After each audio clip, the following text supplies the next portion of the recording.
everyone, today's topic transport of oxygen and carbon dioxide in blood and body fluid। तो आज हम देखेंगे कि ऑक्सीजन और कार्बन डाइऑक्साइड का बॉडी में कैसे ट्रांसपोर्ट होता है। ठीक है, बॉडी में नहीं, मतलब ब्लड में एंड बॉडी फ्लूइड में, बस दो चीज़ों में देखेंगे।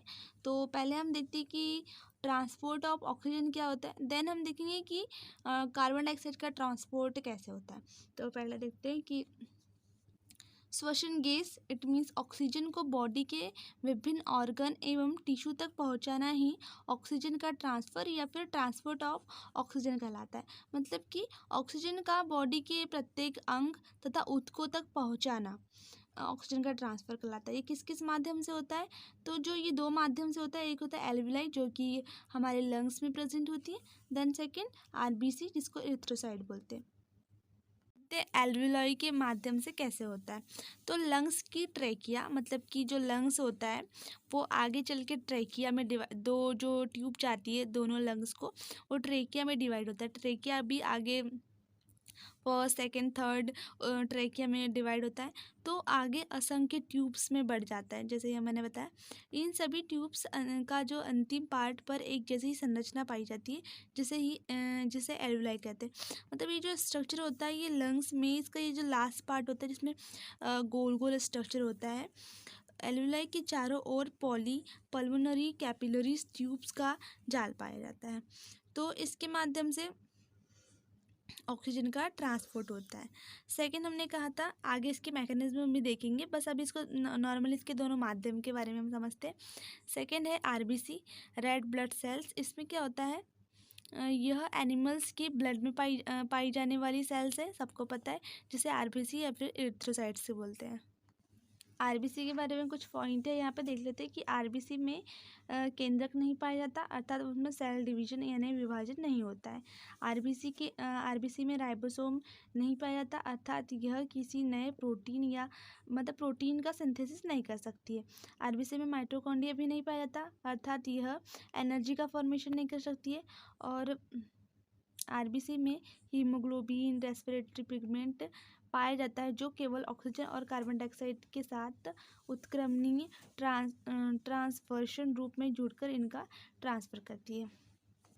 अब हम देखेंगे कि mechanism of transport of oxygen, मतलब कि क्या विधि होती है जिसके द्वारा ऑक्सीजन ट्रांसफ़र होता है। सबसे पहले क्या होता है, सबसे पहले ऑक्सीजन बाहरी माध्यम से ब्रैंक्यूल्स के रास्ते से एल्वियोलाई में एंटर करता है। मतलब कि लंग्स में ब्रैंक्यूल प्रेजेंट, ब्रैंक्यूल के माध्यम से वो एल्वियोलाई में एंटर करता है। देन क्या होता है, एल्वियोलाई से ऑक्सीजन पल्मोनरी कैपिलरी वेल्स में विषण के द्वारा प्रवेश करता है। फिर क्या होता है, फिर पल्मोनरी कैपिलरी ट्यूब में आरबीसी पाया जाता है एवं आरबीसी में हीमोग्लोबिन पाया जाता है। जो हीमोग्लोबिन होता है, और जो हीमोग्लोबिन लगभग 115 mmHg प्रेशर एवं ऑक्सीजन की अधिकता के कारण कार्बोनिक एनहाइड्रेट एंजाइम की प्रेजेंट में ऑक्सीजन से जुड़कर ऑक्सी हीमोग्लोबिन बनाता है। ठीक है, ये इसका वो दिया है कि haemoglobin plus oxygen carbonic anhydride enzyme के प्रेजेंट में क्या बनाता है, ऑक्सी हीमोग्लोबिन बनाता है।